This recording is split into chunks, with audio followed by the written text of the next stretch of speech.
María Valtorta. Cuadernos del 1943. 22 de abril. Me parece que sea casi inútil escribir, aún habiéndolo dicho todo. Pero usted me insta a que escriba las cosas que más me impresionan y yo obedezco. Es la tarde del Jueves Santo. Hablando de Jesús, no me distraigo de Él, sino al contrario, me concentro en Él. Le diré, pues, cómo he pasado estas últimas 24 horas. Ayer por la tarde, usted me ha visto agotada. Estaba realmente agotada. Pero cuando toco el fondo de la resistencia humana y a quien me ve doy la impresión de ser un pobre ser incapaz hasta de pensar, es precisamente entonces cuando tengo, diré así, iluminaciones. Ayer por la tarde había leído el periódico. Después, cansada también de eso, había cerrado los ojos y estaba así, inerte. De repente he visto mentalmente un terreno muy pedregoso y yermo. Parecía la cima de un montículo, como tantos que se ven sobre nuestras colinas. Desnudo de vegetación, tan solo rico de piedras y rocas toscas y blanquecinas, tenía alrededor un vasto horizonte. Precisamente sobre la cima había nacido una planta de violetas. Lo único que viviese en tanta desolación. Veía claramente la mata de hojas bien espesa y apretada como para presentar resistencia a los vientos que batían la cima. Algún capullo de violeta, más o menos abierto, asomaba la cabecita entre la mata verde. Pero solo una estaba completamente abierta, hermosa, de un solo color, abierta y estirada hacia lo alto. Fue su estar tan derecha, casi como si estuviera atraída por una fuerza especial, lo que llamó mi atención y me hizo buscar con la mirada. Y vi un asta, una gran asta clavada en el suelo. Parecía un tronco apenas cepillado, burdo y áspero. A un medio metro del suelo, o quizás menos, había 2 pies traspasados. Ayer por la tarde no he visto más que estos, 2 pies torturados, y que estuvieran torturados cruelmente lo decía la contracción de los mismos, con los dedos casi replegados hacia la planta, como por espasmo tetánico. La sangre, resbalando hasta los talones, descendía sobre el asta escabrosa y la estriaba hasta el suelo.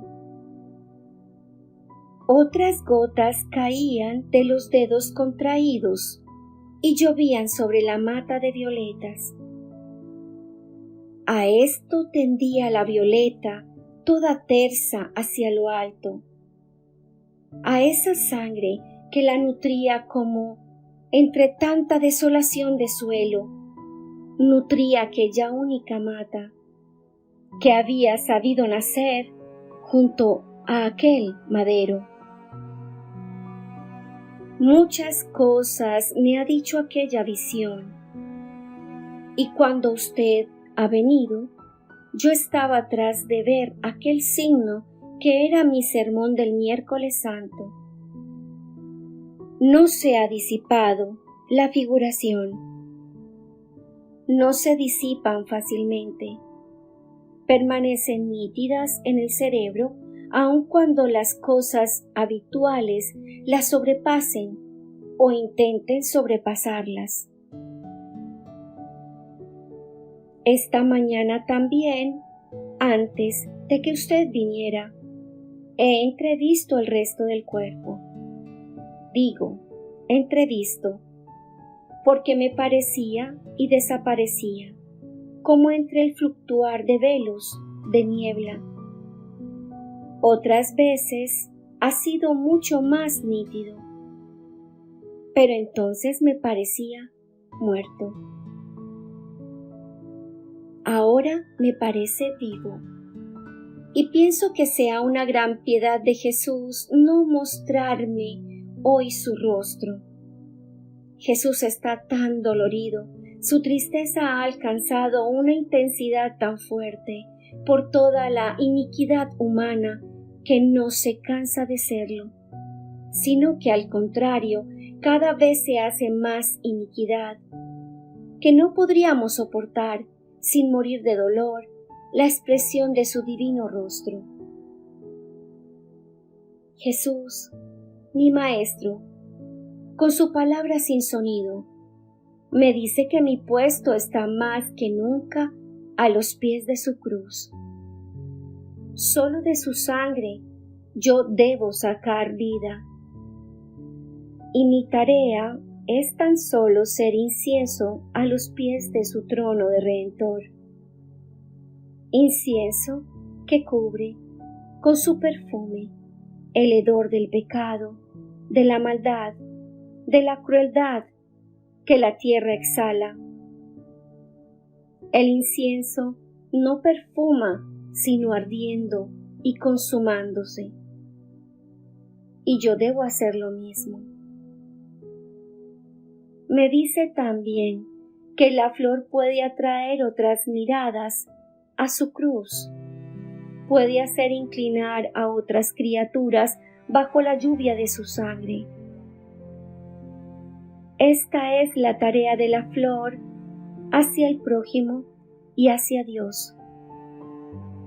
Reparación de amor hacia Jesús y atracción a Jesús de muchos corazones, aceptando vivir por esto en un desnudo desierto, sola con la cruz. Podría decir que me he quedado con los labios apoyados en aquellos pies traspasados, como bebiendo en un manantial que es frescura y ardor al mismo tiempo.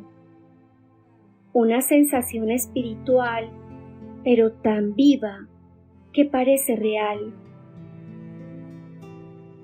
Esta mañana, en fin, a las 10, me ha llegado de Roma una carta de una religiosa, carta que le mostraré, y en la cual se habla precisamente de esta misión a los pies de la cruz.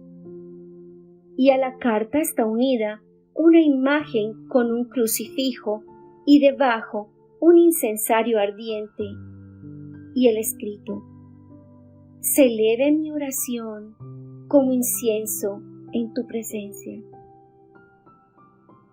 He tomado todo esto como un discurso mudo de mi Jesús a su pequeña hostia que se consuma poco a poco, más de amor que de enfermedad. Pienso que mañana es Viernes Santo, el día de los días para mí. Quisiera acumular sacrificios para hacer de él un verdadero día de expiación. Pero ya puedes hacer tan pocas cosas, María. Pues bien, haremos esas pocas cosas. Por lo demás, puede ser que mañana piense Jesús en darme mi parte de dolor expiatorio. Yo estoy aquí, bien apretada a la cruz. Es el puesto de las Marías, por otra parte. Así, no se me escapará ni siquiera una señal de mi Redentor.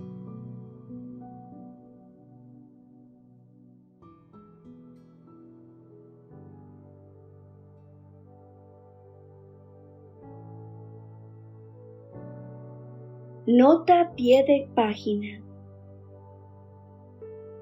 María Valtorta había ya escrito la autobiografía por obediencia al padre Migliorini, su director espiritual. Ver la nota siguiente. Se trata del padre Romualdo M. Migliorini, a quien la escritora se dirige más adelante y muy a menudo en sus escritos.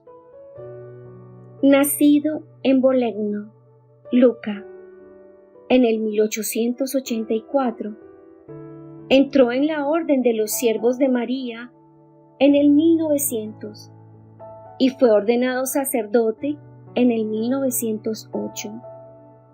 Hasta el 1911 ejerció el sagrado ministerio en Italia. Después fue párroco en Canadá y a continuación pasó a las misiones de África del Sur, donde llegó a ser superior regular y prefecto apostólico. De regreso a Italia, en el 1939, fue prior del convento de San Andrés en Viareggio, donde se dedicó a un apostolado infatigable, sobre todo tras el paso de la guerra. Hacia el 1942 fue a visitar a la enferma María Valtorta y se convirtió en su director espiritual y testigo de sus escritos, que celosamente transcribía a máquina, aventurando la primera difusión. Pero en el 1946 tuvo que retirarse a Roma, donde confió al hermano de comunidad padre Corrado M. Berti la existencia de María Valtorta. Con sufrimientos cada vez mayores, falleció en Carsoli, L'Aquila, en el 1952.